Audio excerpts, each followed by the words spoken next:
नमस्कार, कैसे हो आप लोग? देखो, अगर आप समय को यूज़ करोगे, तो समय आपको बहुत कुछ देगा। लेकिन वही अगर समय को आप वेस्ट करोगे, तो फ्यूचर में आपको उतना ही वो परेशान करेगा। समय की इम्पोर्टेंस को समझो, समय को आपने यूज़ करना है। चलो, इसी थॉट के साथ हम लोग क्लास को स्टार्ट करते हैं। रिवीजन आपको करते रहना है। अगर आपने रिवाइज़ नहीं किया है, तो इस क्लास को बंद करो, पहले रिवाइज़ करो, फिर इसको देखना। तो चलो स्टार्ट करते हैं। चलो आओ, फर्स्ट क्वेश्चन देखो। Who among the following killed John Saunders? निम्न में से किसने जॉन सॉन्डर्स को मारा था? ऑप्शन देखो, भगत सिंह, सूर्य सेन, मदन लाल ढींगरा, खुदीराम बोस। मदन लाल ढींगरा के बारे में कल मैंने बहुत डिटेल में बताया था। क्या आपको पता है? पता है तो बहुत अच्छी बात है। देखो, इसका राइट आंसर हो जाएगा भगत सिंह। ठीक है, तो ये क्यों हुआ था, क्या इसके पीछे हिस्ट्री है, समझना जरूरी है। आपको बताता रहता हूँ कि अगर आपको स्टोरी पता होगा तो दिमाग में इसको आप ज़्यादा देर तक रख पाओगे। ठीक है, तो भगत सिंह के साथ आप ये भी ध्यान रखो कि जॉन सॉन्डर्स को जब मारा गया था तो भगत सिंह अकेले नहीं थे, इनके साथ राजगुरु थे। ठीक है, राजगुरु का जो पूरा नाम था वो था शिवराम राजगुरु। ठीक है, अब ये तो हो गया कि जॉन सॉन्डर्स को मारा गया था। कब मारा गया था, क्या आपको ईयर पता है? तो ईयर भी आपको पता होना चाहिए, 1927। 1927 में कब? तो 17 दिसंबर को। ठीक है, कभी डेट भी पूछा जा सकता है। अब ये ध्यान रखना कि 1927 में ऐसा क्या हुआ था कि इन्होंने इसको मारा था। ऐसा क्या हुआ था? तो देखो, 1927 में साइमन कमीशन आया था और साइमन कमीशन को ये लोग एक्सेप्ट नहीं कर रहे थे। हमारे इंडियन जो रेवोल्यूशनरी थे वो इसको पसंद नहीं कर रहे थे, तो इसके विरोध में लाला लाजपत राय का आपने नाम सुना होगा। लाला लाजपत राय जो हैं, इन पे लाठी चार्ज हुआ था। लाठी से इन जो ये जॉन सॉन्डर्स थे, ये पुलिस ऑफिसर्स थे। ठीक है, जॉन सॉन्डर्स थे। जॉन स्कॉट आपको याद रखना, अभी बताऊंगा आपको कि जॉन स्कॉट कौन था, जान के आप हैरान हो जाओगे। ठीक है, तो ये जॉन सॉन्डर्स जो है और जॉन स्कॉट ने ही ऑर्डर दिया था इस विद्रोह को दबाने के लिए। ठीक है, और लाठी से मार मार के इनकी मतलब ऐसी हालत कर दी थी कि ये मतलब नहीं रह पाए थे। तो इसी का गुस्सा था और भगत सिंह, राजगुरु और इनके साथ सुखदेव भी थे, लेकिन जो मारा था जिन्होंने ऑन स्पॉट, जिन्होंने बंदूक से गोली चलाई थी, ये यही दोनों थे, भगत सिंह, राजगुरु। बाकी इसके साथ आपको सुखदेव थापड़ भी इसमें शामिल थे। ये पूरा जो हुआ था इसमें सुखदेव थापड़ भी शामिल थे। उसके बाद आपको चंद्रशेखर आज़ाद। अब जब मैं ये नाम ले रहा हूं तो आपको कुछ याद आ रहा है? चंद्रशेखर आज़ाद, क्या ये वही मेंबर्स नहीं है जो 1927 या 1928 में HRA, हिंदुस्तान रिपब्लिक एसोसिएशन, इसका हेड कौन था, किसने स्टार्ट किया था? ये मैंने कल इलेक्शन में बताया है, आपको बताना है। ठीक है, तो ये सारे HRA के मेंबर थे और यही जाकर HSRA बन गया था, जिसके हेड भगत सिंह थे। ठीक है, तो ये सब मिलके काम करते थे। तो इसी ग्रुप ने ये पूरी प्लानिंग की थी और लाला लाजपत राय की मतलब इन्होंने बदला लिया था। तो एक्चुअली में ये मारना था इन्होंने जॉन स्कॉट को, लेकिन इन्होंने जॉन सॉन्डर्स को मार दिया। ठीक है, इतना ध्यान रहेगा। अब ये देखो कि जॉन सॉन्डर्स जो हैं, जॉन सॉन्डर्स, इनको जब मारा गया तो ये पकड़े गए। पकड़े जाने के बाद पूरा ट्रायल चला और 23 मार्च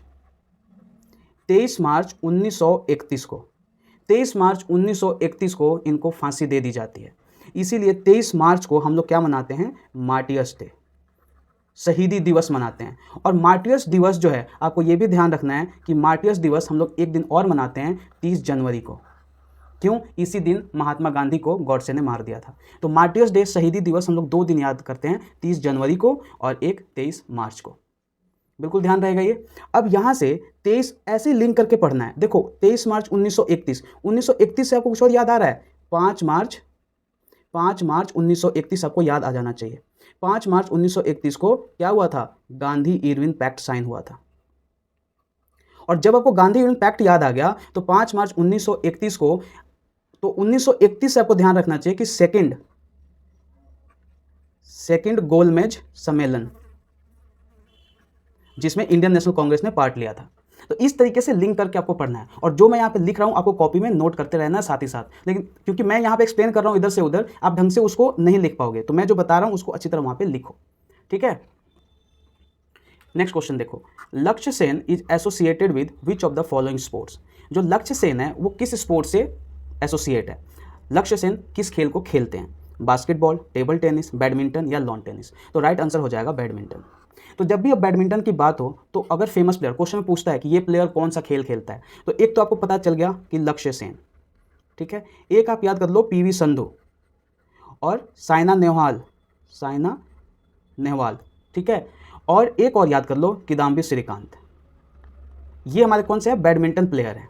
जब बैडमिंटन की बात हो रही है तो अब आप इसके कुछ टर्मिनोलॉजी याद कर लो। टर्म का क्या मतलब है, जैसे आप क्रिकेट में मैं बोलूँ वाइड टर्म किससे रिलेटेड है, नो बॉल किससे रिलेटेड है, फटाक से बता दो क्रिकेट। वैसे बैडमिंटन में आपको याद रखना है, एक याद रखना है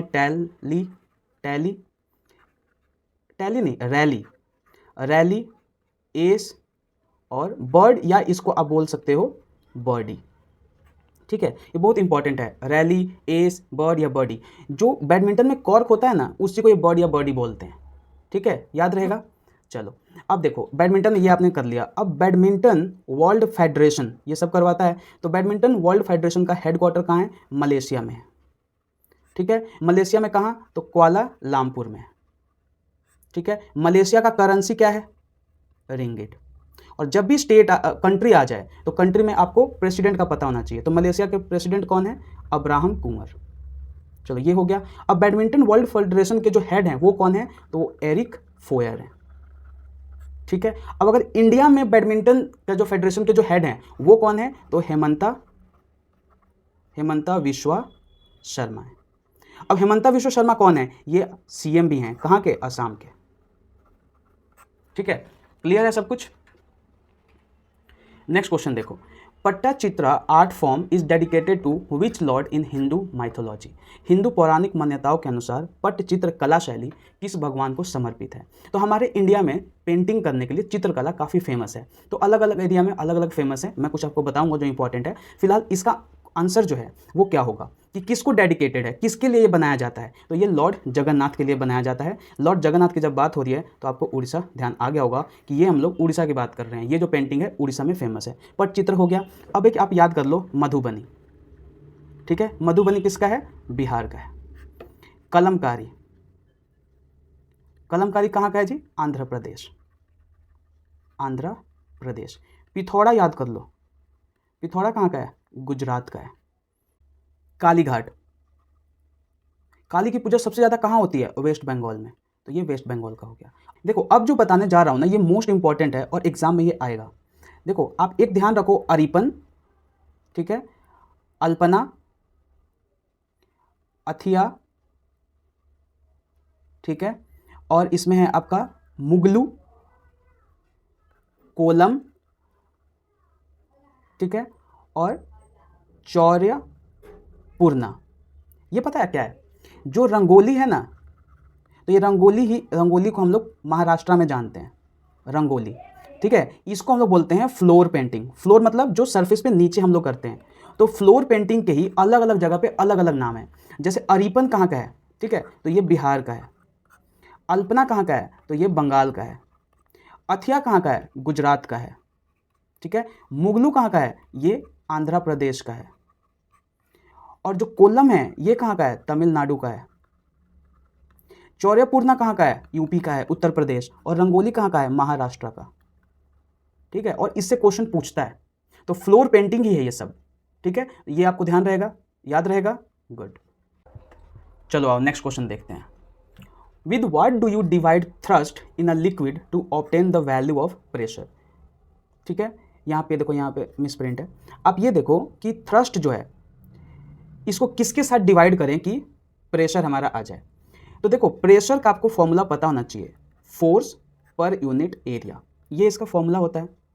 और प्रेशर का एक और फॉर्मूला होता है थ्रस्ट अपॉन एरिया। अब बोलोगे ये ऐसा क्यों, देखो थ्रस्ट का डेफिनेशन ही होता है परपेंडिकुलर फोर्स। परपेंडिकुलर फोर्स का मतलब सीधा, जब आप हथौड़ी से किसी कील को ठोकते हो तो आप क्या करते हो, पूरा सीधा मारते हो, तो वहाँ पे आप थ्रस्ट दे रहे हो उसको। तो जब बिल्कुल परपेंडिकुलर हो, 90 डिग्री एंगल पर जब आप फोर्स करोगे तो वो थ्रस्ट कहलाएगा। है तो वो फोर्स ही, फोर्स का दूसरा नाम है, ठीक है। और जब हम फोर्स कह रहे हैं तो वो कैसे भी फोर्स होगा, ठीक है वो फोर्स ही।